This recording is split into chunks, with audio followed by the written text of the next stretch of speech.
Ya de regreso a CIPSE Noticias más temprano y se encuentra con nosotros el presidente de la Comisión de Derechos Humanos del Estado de Yucatán, Miguel Sabido, para conversar del derecho a la educación en este próximo regreso a clases. Presidente, muy buenos días, bienvenido. Hola Fátima, buenos días. No, al contrario, muchas gracias. Y pues sí, venimos a hablar de un tema importante, trascendente, sobre todo como bien comentas, ahora que está próximo el regreso a clases, creo que es importante poder hablar un poquito de este tema para los padres de familia, aquellos niñas, niños, adolescentes o a los jóvenes en general en este regreso a clases. Así es, presidente, porque pues con el inicio, ¿verdad?, de los ciclos escolares comienzan ciertos temas que de alguna forma han permanecido en la sociedad, ¿verdad? Y lo importante es decirle a las personas que la educación por muchos años está garantizada o debiera de estar garantizada en una forma gratuita, en una forma de accesibilidad, respetando también muchas partes como es personas con discapacidad, la lengua indígena. Platíquenos un poco. Sí, platicarnos que en nuestro país existe todo un sistema normativo aplicable, ¿no? Que pues tomado del sistema internacional y también regionalizado a nuestro país. Tenemos varios instrumentos y leyes que regulan la educación en México. Nos sirve como fundamento, como base, pues la propia convención, la propia Declaración Universal de los Derechos Humanos. Existe una convención sobre cualquier forma de discriminación en el sistema educativo. Tenemos una ley general, una ley estatal de educación, que son pues estos documentos que sirven de base para poder regular el derecho a la educación en México, ¿no? Como bien señalas, ¿no? De hecho, existen 4 principios que regulan la educación que se deben de satisfacer, como son precisamente la accesibilidad, ¿no?, la aceptabilidad, la asequibilidad y la adaptabilidad. ¿Qué significa esto, no?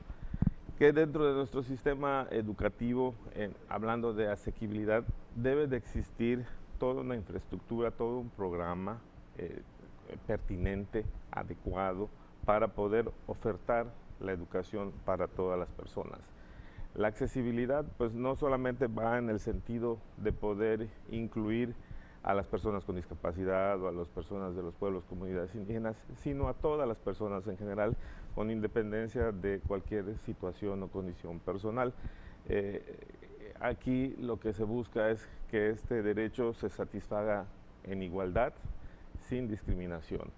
La aceptabilidad pues habla de que estos programas y todo en sí pues el sistema educativo sea culturalmente aceptable, pertinente, adecuado, culturalmente adecuado, ¿no? Creo que aquí es un tema importantísimo porque los programas educativos deben de tener ciertos parámetros.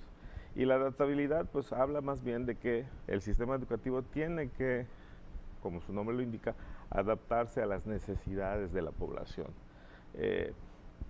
Por ejemplo, en el caso de las personas con discapacidad, se tienen que hacer adecuaciones para que las personas con discapacidad puedan acceder a la educación. En el caso de las personas de los pueblos y comunidades indígenas, pues debe de haber una educación que pueda ser incluso en su propia lengua, pues tratando de mantener los usos y costumbres y las tradiciones de esas poblaciones y así ir adaptando la educación dependiendo de las necesidades de la población. En México, pues tenemos, todo el mundo sabe, ¿no?, que Sí. Está regulado por el artículo 3º constitucional y de ahí deriva una ley general de educación, las leyes estatales de educación y pues bueno, algunos de los principios que prevalecen es precisamente pues la laicidad, la gratuidad de la educación, todos estos principios que deben de cumplirse por parte de las autoridades. Precisamente desde la Comisión nosotros en 2009 emitimos una recomendación general, la 4, encaminada precisamente a buscar esta gratuidad de la educación, porque existía esta práctica de cobrar cuotas para poder inscribir a los niños y niñas al sistema educativo y pues era algo que no era correcto y a raíz de eso se emite esta recomendación que año con año hemos estado enfatizando y hemos visto cómo pues satisfactoriamente ha ido permeando en las autoridades educativas y esta práctica poco a poco se ha ido erradicando.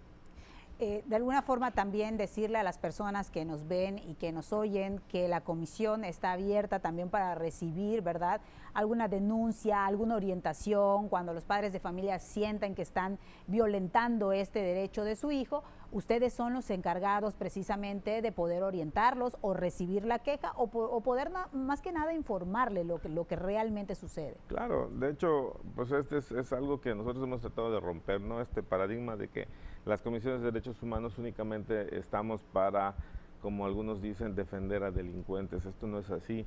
Nosotros estamos para evitar abusos de poder, para poder tramitar aquellas situaciones en las que existan violaciones a derechos humanos, y en todos los ámbitos se dan violaciones. En el sistema educativo se pueden dar violaciones cuando algún maestro, cuando alguna autoridad educativa, cuando dentro del contexto escolar se dan situaciones que pudieran vulnerar derechos humanos de las personas y las autoridades estuvieran involucradas. Hablamos en sentido estricto de una violación a derechos humanos. Entonces nosotros iniciamos procedimientos en esos casos. Además de poder atender esos casos y de darles pues un proceso que pudiera llegar a una recomendación, desde la comisión también hemos hecho acciones para promover y difundir el derecho a la educación. Por ejemplo, y hemos diseñado distintos programas, ¿no?, de acuerdo a las edades. Tenemos programas para niños, por ejemplo, tenemos un teatro Guiñol, donde tenemos varios programas dirigidos a niñas y niños de preescolar, de primaria, donde hablamos de derechos humanos, de igualdad, de no discriminación, este tema de poder erradicar la violencia escolar, el bullying, ¿no? También tenemos programas dirigidos a padres de familia, a maestros, a maestras, en sí, a todos los que componen la población en un sistema educativo, tratando de que pues, todas las personas puedan, primero que nada, saber sobre este derecho, saber cómo ejercerlo y ante quién denunciar cuando se dan situaciones irregulares. Es correcto, y garantizar, por supuesto, la educación para todos los pequeños. Es el presidente de la CODEI aquí en Yucatán, Miguel Sabido. Muchas gracias, presidente, por estar con nosotros. Al contrario, muchas gracias. Gracias. Nosotros vamos a ir con Humberto, que tiene más información.